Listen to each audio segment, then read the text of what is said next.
Ibnul Haisam पहला साइंसदान था जिसने cause and effect, why and how, इनके आंसर, इनका रिलेशन मालूम करने के लिए द साइंटिफिक मेथड का इस्तेमाल किया। साइंटिफिक मेथड दरअसल होता है systematic way to find some answer by using senses. के पहली मर्तबा लॉजिक का इस्तेमाल नहीं किया गया, इनसाइट का इस्तेमाल नहीं किया गया और दूसरे जो सोर्स ऑफ नॉलेज हैं उसका इस्तेमाल नहीं किया गया, बल्कि वैलिड सोर्सेज यानी सेंसेस का इस्तेमाल करने के बाद सिस्टमैटिक तरीके से इन चीज़ों के आपस में रिलेशन, वाई और हाउ को मालूम करने के लिए जो तरीकाकार अपनाया गया इब्नुल हैसम की तरफ से, उसको हम साइंटिफिक मेथड कहते हैं। आइए हम समझने की कोशिश करते हैं कि स्टेप्स ऑफ साइंटिफिक मेथड क्या हैं, कौन कौन से हैं।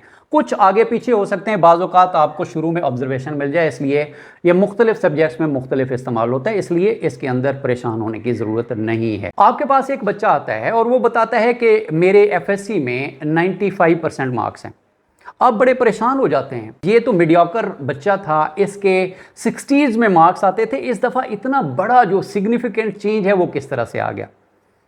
तो आप उससे इन्वेस्टिगेट करते हैं। वो बच्चा बताता है कि पढ़ने के बाद मैं अपनी स्टडी करता था, लेकिन उसके साथ साथ एक बच्चे को मैं साथ पढ़ा देता था।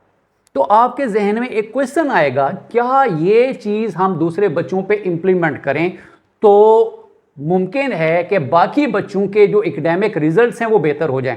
आपके जहन में क्या बना?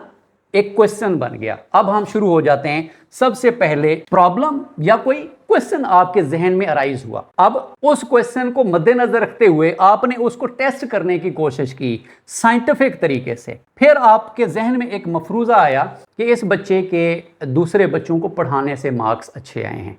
आप एक छोटी सी स्टडी अपने क्वेश्चन को सेटिस्फाई करने के लिए आप बनाते हैं और अपने हाइपोथेसिस चेक करना चाहते हैं कि ये बच्चा दूसरे बच्चों को पढ़ाने से अच्छा हुआ या इसने ज़्यादा मेहनत की, और मुख्तलिफ जो मफरूज़े हैं वो गैस आप करेंगे कि इसकी मुमकिन वजूहात क्या हो सकती हैं। उसमें जो बड़ी वजह उसने जो खुद बताई, आप उसको एक्सपेरिमेंट करेंगे। फिर क्या करना शुरू कर देंगे जी? एक्सपेरिमेंट। आपने 2 बच्चे लिए, उन 2 बच्चों को कहा कि जी आपने दूसरे बच्चों को पढ़ाना शुरू कर देना है, और 3 महीने तक आपने उनको ऑब्जर्व किया।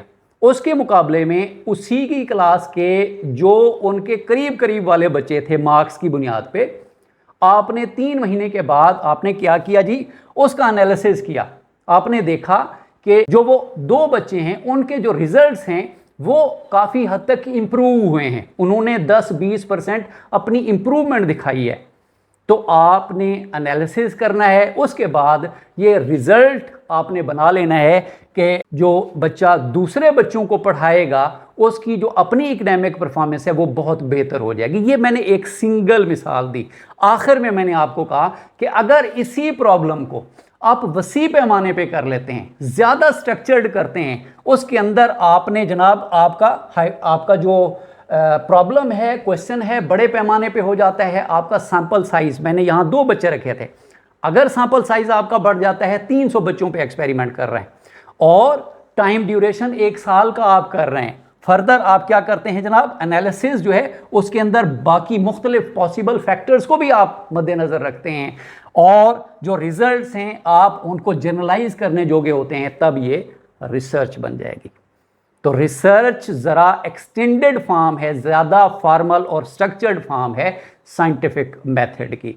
उम्मीद है आपको आज का लेक्चर बहुत पसंद आया होगा। आपके टाइम देने का बहुत बहुत शुक्रिया।